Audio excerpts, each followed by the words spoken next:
Cristo Jesus, o nosso Senhor, é a luz que ilumina as trevas. Tema: Jesus, a luz do mundo que restaura a visão. Jesus já disse isso, Jesus volta a repetir que Ele é a luz do mundo. E tem uma pergunta essa manhã aos irmãos: o que acontece quando esta luz brilha? Jesus é a luz que ilumina as trevas. Jesus, a luz do mundo que restaura a visão. Vamos fazer a leitura, versículo 1, diz assim: caminhando Jesus, viu um homem cego de nascença. E os seus discípulos perguntaram: Mestre, quem pecou, este ou os seus pais, para que nascesse cego? Respondeu Jesus: nem ele pecou, nem seus pais, mas foi para que se manifestem nele as obras de Deus. É necessário que façamos as obras daquele que me enviou, enquanto é dia. A noite vem, quando ninguém pode trabalhar. Enquanto estou no mundo, sou a luz do mundo. Dito isso, cuspiu na terra e, tendo feito lodo com a saliva, aplicou aos olhos do cego, dizendo-lhe: vai, lava-te no tanque de Siloé, que significa, que quer dizer enviado. Ele foi, lavou-se e voltou vendo. Então os vizinhos, os que antes conheciam de vista, como mendigo, perguntavam: não é este o que estava assentado pedindo esmolas? Uns diziam: é ele, outros: não, mas se parece com ele. Ele mesmo, porém, dizia: sou eu. Perguntaram-lhe, pois, como te foram abertos os olhos? Respondeu ele: o homem chamado Jesus fez lodo, untou-me os olhos e disse-me: vai ao tanque de Siloé e lava-te. Então fui, lavei-me e estou vendo. Disseram-lhe: pois, onde está ele? Respondeu: não sei. Vamos a Deus em oração mais uma vez. Ó Senhor Deus e bendito, estamos mais uma vez diante de Ti, Senhor, com um texto bíblico aberto, que é a Tua Palavra. Ó Senhor, a Tua Palavra é divinamente inspirada. Ainda que nós parássemos aqui, ela já teria falado conosco, pois ela é a Tua Palavra.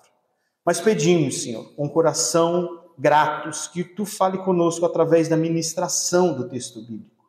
Tu já tem nos ensinado através da Tua Palavra esta manhã. Temos louvado e cantado a Tua Palavra no culto solene, e agora com os nossos corações cheios de desejo por Ti, queremos mais e mais das Tuas santas letras.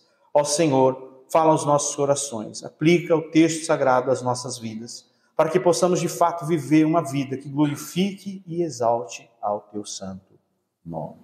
Amém? Recordando, Jesus, a luz do mundo, restaura a visão. A cegueira física é uma realidade difícil, mas ainda há uma cegueira bem pior. Há uma cegueira ainda pior. Qual é? A espiritual. Neste texto, Jesus cura um cego de nascença, revelando que ele é a luz do mundo. Esse milagre aponta para uma verdade maior. Apenas Cristo pode abrir nossos olhos para a realidade de Deus. Porque muitos, quando Jesus vem pregando, ensinando, rejeitam a Cristo. O que tem ficado enfatizado, o que tem sido enfatizado ao longo das ministrações do Senhor Jesus a esses homens, a esses religiosos judeus, que eles são cegos. A cegueira deste homem de nascença aponta para aquela cegueira que é muito maior, que é muito mais grave do que aquela cegueira física, que era um sofrimento aquele homem. Este milagre, ele aponta para um lugar. Para onde ele aponta? Para uma verdade maior. Apenas Cristo pode abrir nossos olhos para a realidade de Deus. Esse texto de hoje, esse sermão nosso, mais uma vez ele segue uma divisão de 3 partes. Podemos observar a obra de Cristo em 3 pontos principais. Versículos 6 e 7. O que acontece quando a luz brilha? Eu sou a luz do mundo. E o que ocorre quando essa luz brilha? Segundo, versículo 8 ao 9, o impacto da transformação na vida do cego. Aquele cego passa a ver, movimenta-se diferente. Outrora sentado como um mendigo, agora ele anda, ele é visto. Há um impacto na transformação na vida daquele homem. E por fim, terceira parte, o questionamento sobre Jesus, que nos leva a refletir sobre a nossa jornada de fé, versículo 10 e 11. Uma frase teológica para nós. Jesus, a luz do mundo, revela sua glória ao curar o cego, demonstrando que a verdadeira visão é dom da graça de Deus e se manifesta na fé e na obediência por sua palavra. Repetindo, Jesus, a luz do mundo, revela sua glória ao curar o cego. Lembre-se, os milagres de Jesus no Evangelho de João é chamado de sinais, porque eles apontam para uma realidade fora deles mesmos. Eles apontam para quem Jesus é, um enviado, o Filho de Deus que veio ao mundo restaurar o homem pecador, o perdido, cego, morto em seus delitos e pecados. Demonstrando que a verdadeira visão não é dada por nossos próprios esforços, não vem pelos nossos próprios méritos, mas é um dom da graça de Deus, é uma manifestação graciosa e poderosa de Deus que se manifesta na fé verdadeira e na obediência à sua palavra. Frase doutrinária nós esta manhã. Pensando e relembrando tanto do capítulo 8 quanto do capítulo 9, Jesus acaba de declarar no versículo 5 que ele é a luz do mundo. Vamos ler. Enquanto estou no mundo, sou a luz do mundo. Enquanto estou no mundo, sou a luz do mundo. Agora ele passa a ilustrar isso, dando luz para o cego de nascença. Versículo 6 em diante nós veremos isso. Deste modo, ele está obedecendo aquele que o enviou. Precisamos fazer as obras daquele que me enviou enquanto é dia. Enquanto muitos ao redor dele estão impedindo a entrada da luz. É o que nós temos na sequência do capítulo de número 9. A pergunta para nós: Jesus é a luz do mundo, primeira parte do sermão essa manhã. O que acontece quando a luz brilha? Versículo 6 e 7. Tendo dito isto, cuspiu na terra e com saliva fez lodo e untou o lodo nos olhos do cego e disse-lhe: vai e lava-te no tanque de Siloé, que significa enviado. Foi, pois, e lavou-se e voltou vendo. O que nós temos no princípio neste texto, já é um método inesperado de cura, não é? Nós vemos diversas ações e curas de Jesus ao longo dos evangelhos, e grande parte nós temos uma ação de uma palavra de Cristo, aonde a cura ocorre, o milagre ocorre. E aqui nós temos um método inesperado. E onde está presente o método inesperado aqui? Tendo dito isso, cuspiu na terra e com a saliva fez um lodo. Nós poderíamos, de fato, gastar um tempo aqui tentando buscar um significado na terra, na saliva e no lodo. E sabe qual a conclusão nós iríamos chegar essa manhã? A nenhuma. Porque o texto não nos explica, de fato, o que é o significado de tudo isso. Mas, com seu contexto, nos aponta o porquê ele fez. Para João Calvino, da mesma forma como Deus criou o homem do pó da terra, aqui fica evidenciado o poder criador de Jesus Cristo, que através deste ato, este homem, pelo poder de sua palavra, aquele que nunca viu, nunca enxergou, passou a ver. Jesus poderia curar com uma única palavra, mas escolhe usar um lodo e saliva. Aqui ainda não aparece um motivo tão plausível, tão claro, mas à frente nós iremos ver que muitos, ao invés de olhar o cego vendo e glorificar a Deus por alguém que outrora era cego e agora vê, ficarão presos em lodo, ficarão presos na saliva e na terra. A princípio isso parece estranho, já que colocar barro nos olhos de um cego parece aí até piorar a sua cegueira, né? Ele já é cego e aquela camada de lodo por cima dos seus olhos não parece algo que traz melhora, parece algo que traz piora. nós lembramos da cruz de Cristo, não é? Quando os discípulos olharam o Filho de Deus, o seu Mestre, o seu Senhor, levantado no madeiro, houve quem o negasse, houve quem chorasse, porque aquela cruz, naquele exato momento, parecia algo que não traria melhora, que não traria um resultado bom àquelas pessoas, mas algo que piorou a situação. É algo semelhante que nós estamos vendo em relação a este cego aqui. A princípio isso parece estranho, já que colocar barro nos olhos do cego parece ainda piorar a sua cegueira. O que isso nos ensina? Que às vezes Deus age de formas que não entendemos, mas que mostram a sua sabedoria superior. É isso que fica destacado. Nós poderíamos, como eu disse, passar a manhã inteira buscando um significado para a terra, um significado para a saliva, um significado para o lodo. Não chegaríamos a uma conclusão clara, pois o texto não aponta. Mas o que nós vemos aqui é que, como Naamã, que teve que descer nas águas do Jordão, e isso parecia estranho, mas através daquele ato ele foi abençoado, como a cruz de Cristo, que é loucura para os que perecem, mas para os que creem é poder de Deus. É como o Senhor diz: aquele que quiser vir após mim, tomai a vossa cruz e siga-me. Aquele que não negar a si mesmo não terá vida. Estranho, em momento ao qual ele diz e promete a mim vida e vida em abundância, mas o chamado é para tomar a cruz e segui-lo. O caminho do discípulo é um caminho de renúncia e de negação a si mesmo. Deus age de formas que não entendemos, mas que mostram a sua sabedoria superior. Esse lodo nos olhos desse homem, ainda que em certo momento pareça ser estranho, um método totalmente inesperado, tem um apontamento para a sabedoria superior de Cristo. Outro ponto que nós vemos, que está presente nesse texto, é a mesma ordem que o Senhor Jesus vem apresentando antes. Ele já disse em um momento que os verdadeiros discípulos permanecem em sua palavra. Ele já disse outrora que aqueles que obedecessem a sua palavra não veriam a morte eternamente. E esses homens rejeitam a Cristo, sendo que a sua palavra é direcionada de forma clara àqueles homens, mas eles literalizam tudo, ficando enfático a cegueira deles.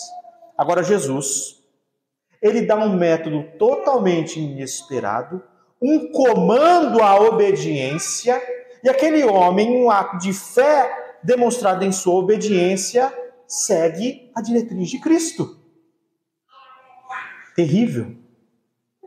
Homens rejeitam a Cristo em anúncios claros de sua verdade. Este homem obedece a Cristo em um ato totalmente inesperado. E o que o Senhor Jesus faz aqui, nós iremos ver de forma muito mais clara na sequência do texto, quando nós chegarmos lá. Como esse ato, ele irá deixar claro, irá ressaltar a cegueira daqueles que rejeitam a Cristo. O que acontece quando a luz brilha? Há um método inesperado que ressalta e demonstra a sabedoria superior de Cristo.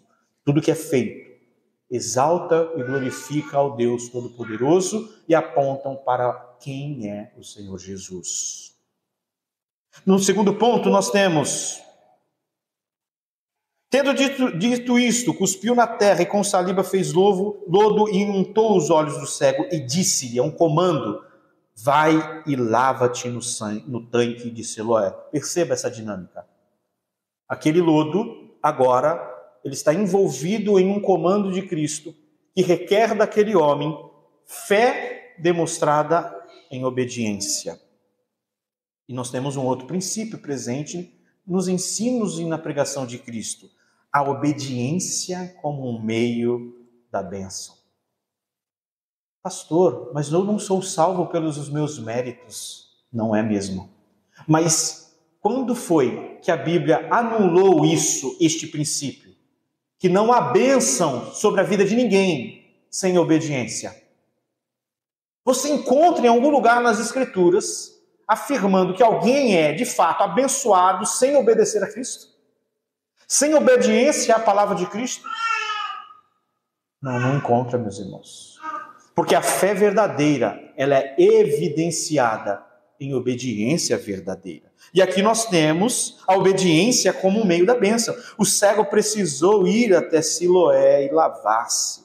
Aqui vemos um teste à fé e à obediência. Aqueles homens que se diziam ver, aqueles homens que se diziam religiosamente aptos, que enxergavam claramente a lei de Deus, estavam prontos, aptos a enxergar o Messias quando ele chegasse. Na verdade, eram cegos, pois não seguiam esse princípio de uma fé que era demonstrada, evidenciada em uma obediência à palavra de Deus. Aqui agora nós temos algo inusitado, não é?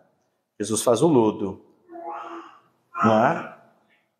Coloca uma camada ainda mais densa aos olhos daquele que já não via, daquele que já não enxergava, e dá um comando àquele homem. O cego não questionou o método. O texto não mostra isso. Mas confiou na palavra de Jesus e agiu. Tudo em Cristo é didático, tudo em Cristo é doutrinário, tudo em Cristo é ensinamento. Tudo tem um apontamento. Se há quem venha questionando o que ele vem falando, rejeitando e não obedecendo, agora nós temos esses homens. O princípio da obediência, da fé e da obediência. Confiou na palavra de Jesus e agiu. Por que muitas vezes nós não obedecemos e não agimos mediante a palavra de Cristo? Porque nós não confiamos em Cristo. Porque nós não confiamos em sua palavra. A deficiência em obedecer ao comando de Cristo está em não confiar em Cristo. Ele creu antes de ver. Da mesma forma, muitas vezes Deus nos chama a obedecer antes de compreendermos totalmente o seu propósito. Esse é o princípio de conversão, não é? O Evangelho é anunciado. Aqueles que não viam, agora veem a glória de Deus. Aqueles que não viam seus próprios pecados, agora se veem. Aqueles que não viam a beleza de Cristo e o Cristo totalmente santo, majestoso, glorioso, agora em veem. Isso não significa que você conhece todas as coisas. Isso não significa que você conhece todos os propósitos e todas as direções. Porque o chamado ao discipulado é um caminho de fé progressiva. Quando nós olhamos esse texto, esse capítulo de número 9, nós vamos ver isso nesse lado. Como a sua fé progride, como o conhecimento dele em relação a Cristo é crescente. Mas há um ato inicial. Há um primeiro ato, que é a chamada fé e obediência. Porém, muitas vezes nós ficamos presos em ponderações. Por não conhecerem todos os propósitos e todas as coisas, muitas pessoas ficam presas no e se. Você imagina que se esse homem, irmãos, ficasse preso em um e se? Mas para que esse lodo? Eu já não vejo, quer me deixar mais cego do que eu já sou? Somos nós, quando chamados a obedecer a Cristo, aquele que não crê a Cristo, o Evangelho é pregado, e é feito-lhe o convite, se arrependa e crê em Jesus Cristo, mas ficam presos. Ficam presos em perguntas, em questionamentos, porque gostariam de ter em sua mente, seu coração, tudo o que é necessário para que na sua própria concepção ele pudesse obedecer. Não é isso que acontece aqui. O que nós temos Deus chama a obedecer antes de compreendermos totalmente os seus propósitos. Isso é confiança. Quanta informação tinha Abraão a respeito da direção que Deus deu para ele no capítulo 12 de Gênesis? Mas há um comando, não é? Abraão, sai da tua terra, da tua parentela, da casa dos teus pais e vai à terra que eu estou te mandando. Quanto Abraão conhecia de propósito até aí? Quanto Abraão vai crescendo a revelação ao longo que Abraão vai caminhando por fé com Deus. O princípio da obediência é esse, meus irmãos. Obedecer antes de compreendermos totalmente o seu propósito. Terceira parte desse trecho, dessa divisão do sermão que acontece quando a luz brilha, E disse: vai e lava-te no tanque de Siloé, que significa enviado.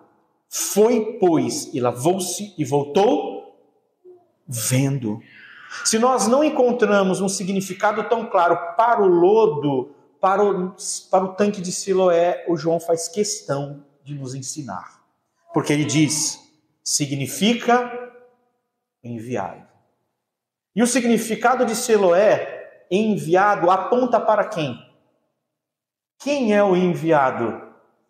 Cristo é o enviado, Jesus é o enviado. É como se ele estivesse dizendo: vai e lava-se em mim. Vai lavar-se naquele que vem. Vai e lava-se em Cristo. Você já se lavou em Cristo?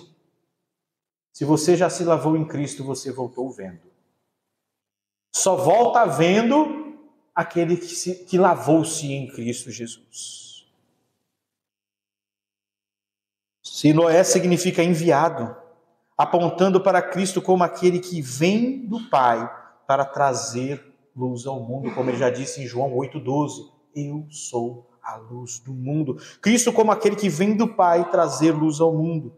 Assim como a água do tanque removeu o lodo dos olhos do cego. Tá certo?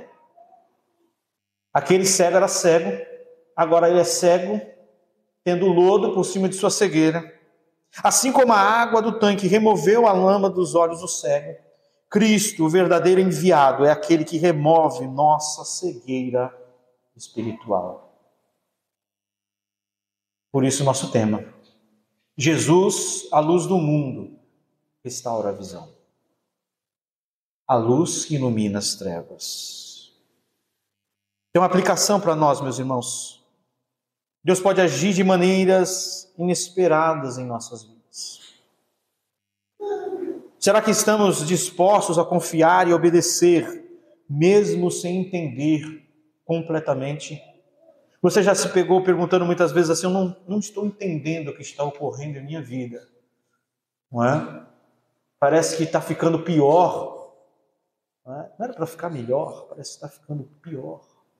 A questão é: você confia em Cristo e no seu Evangelho, ainda que aparentemente pareça que está ficando pior? A cegueira daquele homem agora tem lodo por cima de suas pálpebras. Antes era só suas pálpebras. Agora tem lodo por cima de suas pálpebras. E muitas vezes as nossas vidas parecem ir no mesmo rumo.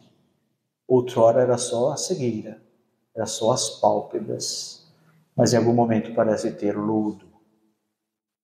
Mas Deus trabalha de maneiras inesperadas em nossas vidas. A questão é: estamos dispostos, a verdadeira fé, a confiar e obedecer mesmo sem entender completamente. É isso que nós aprendemos com essa movimentação, da movimentação deste homem. O que esse texto não está nos ensinando? O que ele não está nos ensinando?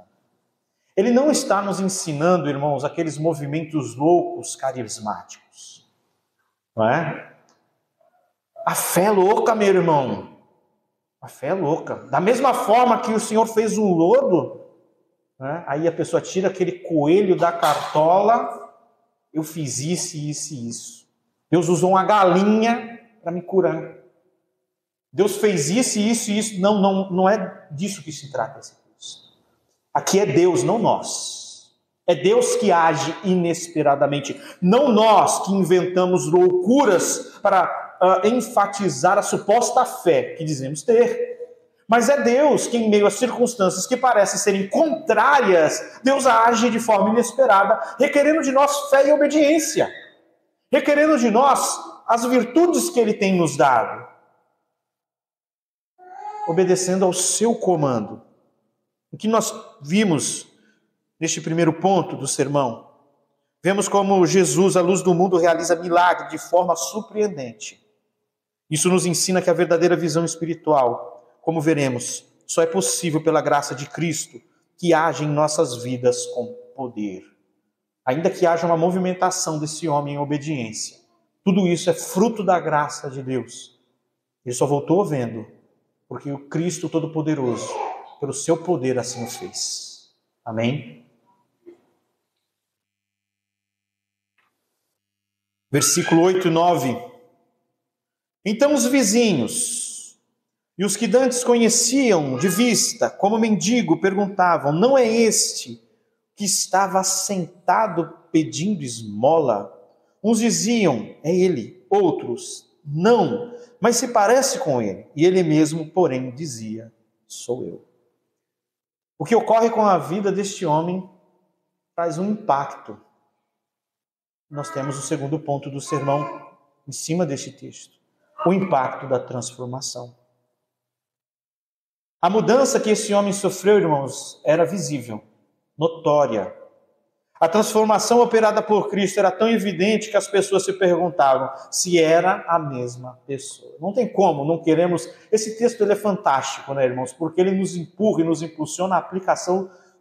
Você força para segurar no significado do texto, mas você é impulsionado à aplicação muito rápida. Porque não tem como não lidar com esse texto e não pensarmos naquelas perguntas, né? O que aconteceu com você? Você está diferente? Você mudou? Outrora você é alguém que só odiava, hoje você ama. Alguém que não perdoava, hoje você perdoa. Não é? Porque isso de fato é o que ocorre conosco quando nós, que outrora éramos cegos e agora passamos a ver. A mudança era visível. A transformação operada por Cristo era tão evidente que as pessoas perguntavam se era a mesma pessoa. Em relação à sua conversão, já ocorreu isso? Ou a sua vida de quem vê não trouxe nenhum tipo de impacto nem de transformação? Continua a mesma coisa? Porque do mendigo deste homem mudou. Antes sentado, e era um mendigo. E agora? O milagre tinha produzido uma mudança em toda a sua aparência e maneira de andar. Como esses homens notaram isso? Esse homem ficava sentado e era um mendigo. Era um prostrado, e agora ele anda, ele se movimenta. Essas pessoas estão notando que há uma diferença, há um impacto transformador na vida desses homens. Então os vizinhos e aqueles que antes tinham visto que era cego diziam: não é este aquele que estava assentado e mendigava? Agora ele não estava assentado e mendigava. Havia uma mudança, e essa mudança traz um impacto, porque a transformação traz um impacto. E era visível. Não é este que ele que estava sentado, mendigava, uns diziam: é este. É este. E outros: se parece com ele, mas ao testemunho dele. Ele não se omitiu de testemunhar, ele não é um ingrato, ele não é agora: poxa, eu estou bem, acabou, não quero papo. Não, ele sabe se sou eu, se não, pouco se importa. O que importa é que eu estou bem. Não é isso que ocorre, ele vai dizer: sou eu. Sou eu mesmo. Sou eu aquele que outrora estava sentado, mendigando. Sou eu mesmo. Está andando. E vocês estão percebendo diferença. Sou eu. Há um testemunho pessoal. O ex-cego não tinha todas as respostas. Ele não levanta vendo com um diploma teológico na mão e com toda uma biblioteca pronta. Mas o que ele tem mas afirmava com convicção: sou eu. A experiência com Cristo nos leva a testemunhar. Você pode afirmar que não conhece todas as coisas, mas você consegue falar do que Cristo fez por você. Você pode dizer: eu não tenho um curso, eu não tenho uma formação, mas eu tenho certeza que da mesma forma como esse cego, ele foi capaz de dizer: sou eu esse aí, você pode dizer: sou eu. Outrora eu estava morto e agora vejo. O Senhor me salvou, o Senhor me resgatou. Aplicação. Se Cristo nos transformou, as pessoas ao nosso redor perceberão. Irmão, a transformação de Cristo é perceptível. Não tem como nós afirmarmos que hoje nós estávamos outrora cegos e agora vemos e não acontecer um impacto de transformação. É a mesma lógica presente na vida deste homem, é a mesma situação em relação à cegueira espiritual e a vida em Cristo Jesus. Como temos testemunhado nossa nova vida? Uma vez que nós fomos regenerados por Cristo, éramos cegos e agora vemos, nossa vida é transformada. Como nós testemunhamos disso? Ainda que nós não tenhamos todas as informações, ainda que, como esse cego, ele não se levantou com uma formação teológica pronta. Mas ele sabia dizer, ele sabia afirmar: sou eu. Assim é quando as pessoas olham para a sua vida de convertido e dizem: é você mesmo? É você? Não parece mais você. Você vai dizer: sou eu. Eu era cego, agora vejo. Essa é a diferença. É Cristo. É Cristo. Esse homem não tinha nenhum poder para dizer: foi eu. Eu fiz o lodo. Eu descobri uma solução mágica para a minha vida. Eu segui um método infalível. Não. O curado é ele. Mas ele não é o curador.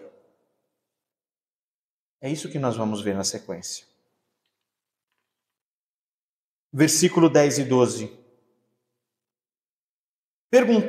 Perguntaram-lhe, pois, como te foram abertos os olhos? Pergunta: é este mesmo? Sim, sou eu. Quem foi e como foi? Olha só, irmãos, há um questionamento sobre Jesus aqui. Diziam-lhe, pois, como se abriram os olhos? E ele respondeu e disse: o homem chamado Jesus. Ele afirma ser ele o transformado. Agora ele vai apontar quem foi que transformou. 2 pontos do nosso testemunho, né, irmãos? Nós assumimos essa posição de que nós somos aqueles que outrora estávamos mortos e agora estamos vivos, e depois apontamos para aquele quem realizou essa obra graciosa. O homem chamado Jesus fez lodo, untou-me os olhos e me disse: vai ao tanque de Siloé e lava-te. Então fui, lavei-me e vi. Disseram-lhe, pois, onde está ele? Ele disse: não sei. Não sei. Por parte desse homem, no versículo que nós temos, existe um testemunho simples e direto. O homem não inventa explicações complicadas, apenas relata o que Jesus fez por ele. Ele não chega ali e afirma o seguinte: olha, ele pediu para mim, misturou o lodo com a terra. Eu acredito que seja o seguinte: ele misturou a saliva com a terra e fez lodo. Eu acredito que seja assim: existem certas propriedades na saliva, como também na terra. Eu acredito que juntando uma das duas fez alguma coisa aqui que deu certo para mim. Eu não entendo muito bem. Não. Ele explicou exatamente o que ocorreu, um testemunho simples e direto. Esse é o nosso chamado. É isso que nós somos chamados a testemunhar de Cristo, meus irmãos. E o que nós temos em seguida é uma curiosidade sobre Jesus.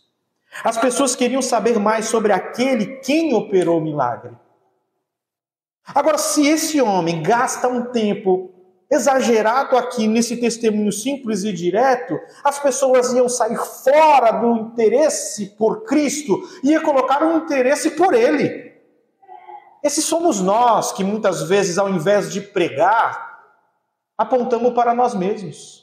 Esses somos nós quando, ao invés de evangelizar, apontamos para nós mesmos. Queremos enfatizar uma sabedoria nossa, não é? Impostando conhecimento após de conhecimento. Não basta um testemunho direto, não basta falar o que Cristo fez. Eu preciso colocar o termo, eu preciso encharcar, eu preciso florear. Meus irmãos, o testemunho é simples e direto porque a ideia é apontar quem fez. Se ele começa a encharcar aqui, e o testemunho deixa de ser simples e direto, eles iam falar: mas como tu fez isso? Ensina pra gente o que tu fez. Não é? Não é isso que as campanhas modernas ensinam? Como tua vida tá boa agora, meu irmão? Eu fiz 7 semanas numa igreja ali. Como que você fez isso? Fiz assim, assado. Não é? Não aponta para Cristo. Ainda, meus irmãos, que você tenha mais conhecimento do que esse homem teve até aqui, o nosso testemunho do Evangelho ele precisa ser direto e simples. Não é simplório, é simples. Não é rebaixar o Evangelho. Não é fazer do Evangelho algo murcho, xoxo, apático, não é isso. Não é não ter vibração enquanto prega o evangelho, não é isso. Não é isso. É ser simples e direto. Vamos ver de novo como esse homem foi simples e direto? Dizia-lhe, pois, como te abriram os olhos? E ele vai responder. Como nós responderíamos?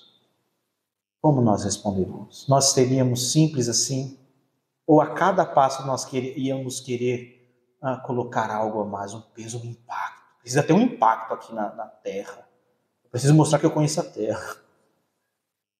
Eu preciso mostrar que eu conheço as propriedades da saliva. Saliva. Eu vi uns vídeos sobre saliva. Se eu não mostrar que eu não conheço saliva, não vai dar certo o meu testemunho. Não terá um impacto. E respondeu e disse, o homem chamado Jesus fez lodo e untou meus olhos e me disse, vai ao tanque de Siloé e lava-te. Simples como Jesus mandou, simples foi o que ele passou. E com a simplicidade que ele passou, o que gerou? Disseram-lhe, pois, onde está ele? A curiosidade sobre Jesus, as pessoas queriam saber mais sobre aquele que operou o milagre. Essa é a nossa missão como evangelista. Essa é a nossa missão como pregador da palavra de Deus. As pessoas quererem saber mais sobre Cristo, não sobre você. Saber mais sobre Cristo, não sobre mim. Quem é aquele pastor lá? Não, é sobre Cristo. Mas o rei cego ainda não conhecia plenamente. Por que não conhecia plenamente? Porque há aqui um não sei. E a nossa geração tem um problema muito grande com o eu não sei. Não é? Mexe conosco falar não sei. A gente se agita quando existe um não sei no nosso coração, na nossa mente. Não tem problema nenhum o não sei com esse homem aqui. O que não pode é inventar, irmãos, o que não sabe. Mas a nossa geração tem um problema gigantesco com o não sei. E ele não tem problema com o não sei. Ele simplesmente disse, não sei. Por quê? Porque a jornada da fé é uma jornada progressiva. Tá? O homem foi curado fisicamente, mas a sua compreensão de quem era Jesus ainda crescia ao longo do capítulo. Vai crescendo, vai crescendo, vai crescendo. Então, meus irmãos, na jornada da fé, em nossas vidas, existirá muitos não sei. Muitos não sei. E não tem problema nenhum. Mas como diz a confissão de fé, nós temos um testemunho tão claro das Escrituras que nos é suficiente para a fé e a obediência salvífica. O que esse homem tem até então é suficiente para fazer o que foi feito naquele momento. Naquele tempo. Mas existe um não sei. Lá à frente, esse não sei já não existirá mais, mas aqui existe. E em muitos momentos das nossas vidas existirão não sei. O que não é nenhum problema. Para este homem não é. Nem sempre temos todas as respostas sobre Jesus, meus irmãos. Mas sabe qual tem sido o maior problema de nossa geração? É mesmo não tendo todas as respostas de Jesus, nós nos inquietamos e buscamos respostas e vamos cavando. Porque nós não aceitamos, muitas vezes, diante de um diálogo, dizer a uma pessoa assim, olha, isso eu não sei. Mas o que eu sei é o seguinte, eu era cego e agora vejo. Isso eu não sei. O que eu sei é que ele cuspiu na terra, fez lodo, passou nos meus olhos, me mandou lavar no tanque de Siloé. E assim que saiu todo aquele lodo, eu passei a ver. Mas isso eu não sei. Isso eu não sei. Mas me parece que nós abandonamos todo o processo e ficamos totalmente presos no não sei. Ficamos presos no não sei. E a gente abandona o cuspe, nós abandonamos a terra, nós abandonamos o lodo, o tanque de Siloé e o principal, o operador do milagre. Não, meus irmãos, existe todo um processo, mas vai existir um não sei. Nem sempre temos todas as respostas sobre Jesus, mas podemos contar o que ele fez por nós. Podemos contar o que ele fez por nós, esse pequeno não sei, esse pequenino não sei não foi motivo para ele deixar de contar o que Cristo fez por ele. Nossa caminhada de fé progressiva, quanto mais o conhecia, mais enxergava a glória de Cristo. Quanto mais conhecemos a Cristo, mais nós enxergamos sua beleza. Quanto mais conhecemos a Cristo, mais enxergamos a sua glória. Porque a caminhada da fé é uma caminhada progressiva. Amém? Pode existir um não sei hoje, mas se nós continuarmos a caminhar nesse aspecto progressivo da fé, meus irmãos, passamos a conhecê-lo mais e mais. E o que nós enxergamos? Mais e mais a sua glória. Contemplamos mais e mais a sua beleza. Contemplamos mais e mais a sua santidade. Mais e mais a sua graça. Mesmo sem entender completamente quem é Jesus, o cego testemunha sobre o que ele fez em sua vida. Temos testemunhado o que Cristo fez em nossas vidas.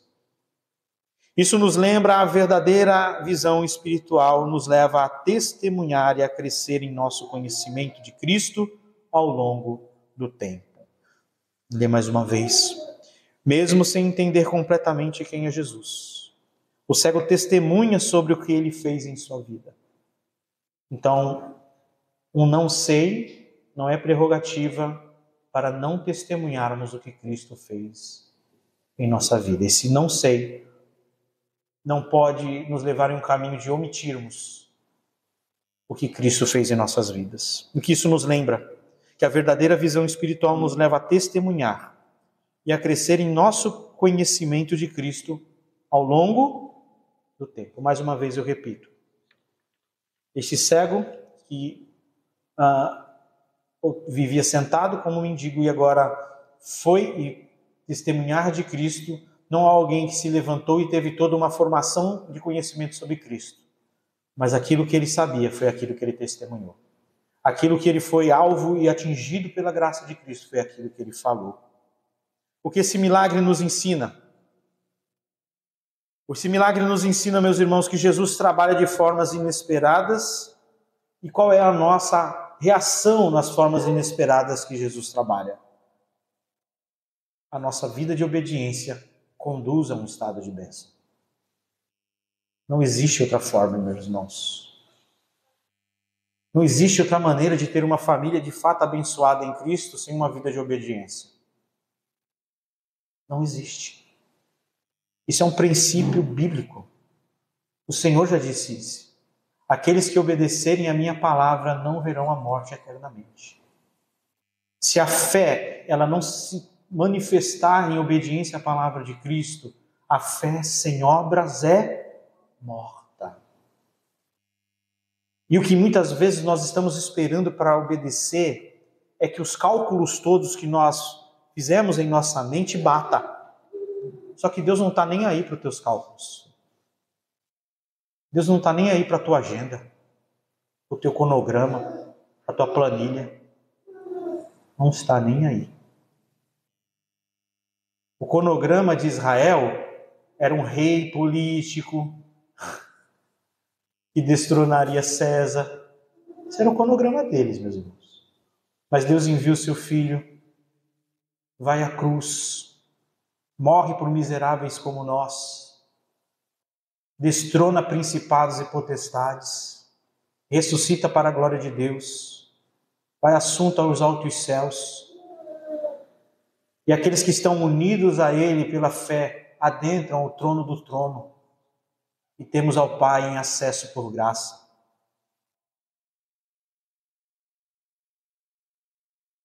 Ainda que Deus trabalhe de formas inesperadas, somos chamados a obedecer.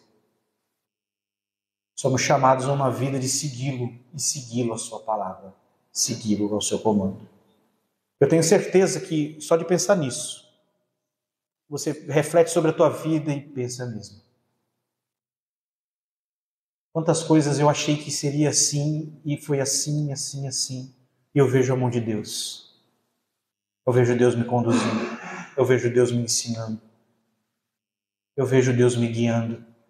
Quantas coisas eu calculei para ser assim, assim, assim.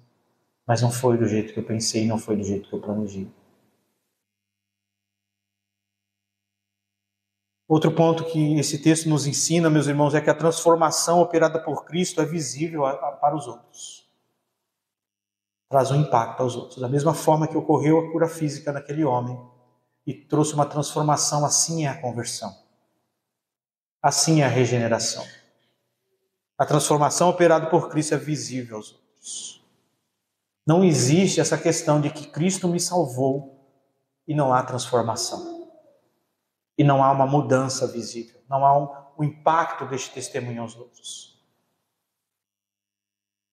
Mesmo sem entender tudo, podemos testemunhar sobre o que Cristo fez em nossas vidas. O terceiro ponto que nós aprendemos com esse ensino, com esse texto. Mesmo sem entender tudo, como ele disse, não sei.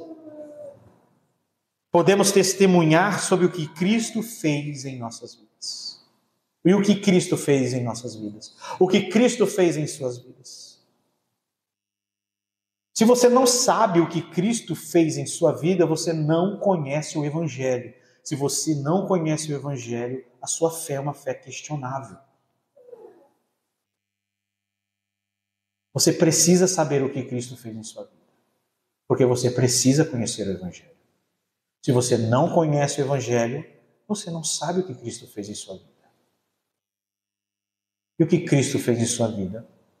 Estávamos mortos, meus irmãos, em delitos e pecados. Cada dia que passava, nós caminhávamos a passos largos para o inferno em um estado de condenação. Nós éramos rebeldes ao Deus Criador de todas as coisas.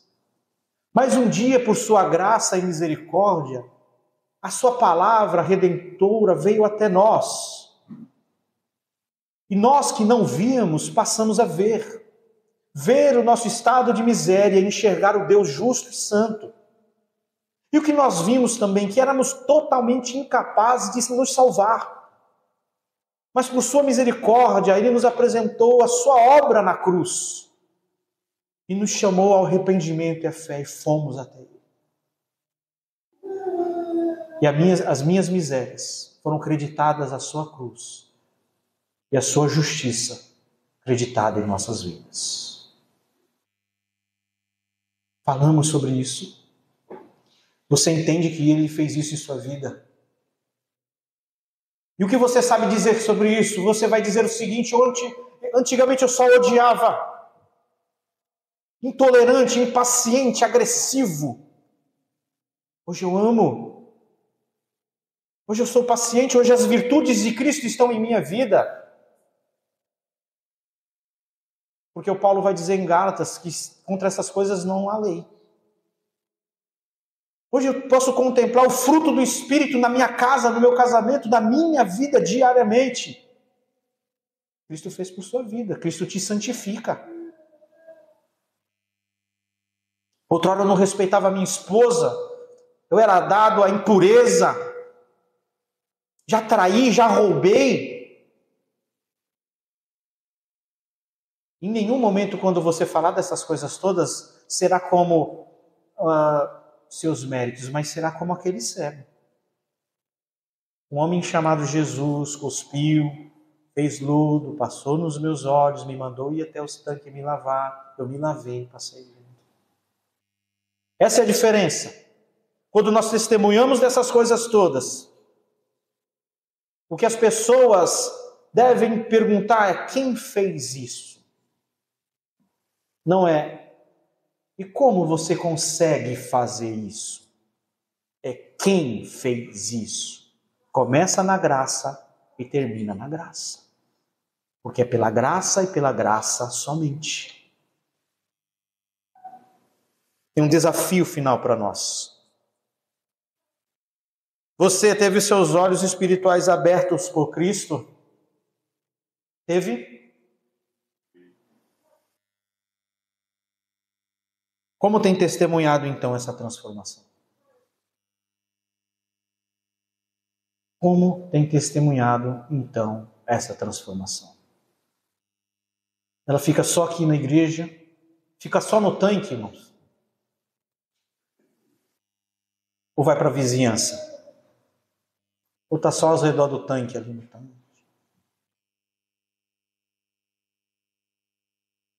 Se não, é cego ainda. Hoje. Peça a Ele que abra seus olhos para que você veja de verdade. Não amanhã, hoje. É cego? Peça hoje para que você veja. Hoje. Quero orar com você essa manhã, meu irmão. E o primeiro ponto que eu quero orar com você, baseado no que nós aprendemos nesse texto, é para que tenhamos um coração obediente. Obediente. Parece confuso as coisas às vezes e a tendência é queremos fugir da obediência. Mas a minha oração é que tenhamos um coração obediente.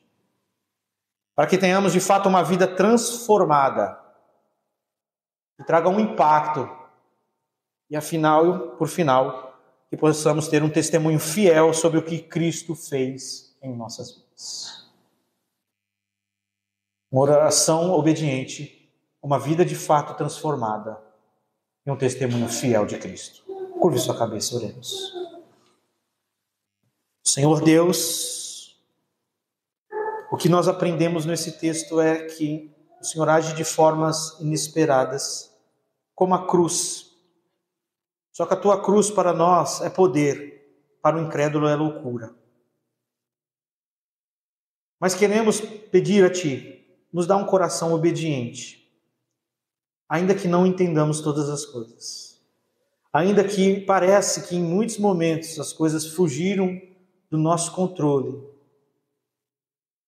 Que os nossos corações possam estar de fato firmados em Tua palavra, no Teu comando, na diretriz, como aquele homem fez. Ó Senhor, uma história pequena, simples, com grandes ensinamentos. Aquele homem obedeceu. Não retrucou, não questionou, mas obedeceu a Tua palavra e foi abençoado. Quantas vezes nós queremos de fato sermos espiritualmente abençoados e vivemos fracos, declinados espiritualmente, porque não obedecemos. Nos dá um coração obediente à Tua palavra. Arranca de fato de nós os princípios da vida rebelde, da vida de rebelião. Ó Senhor, se vemos que a nossa vida de quem vê, de quem enxerga, traga um impacto dessa transformação.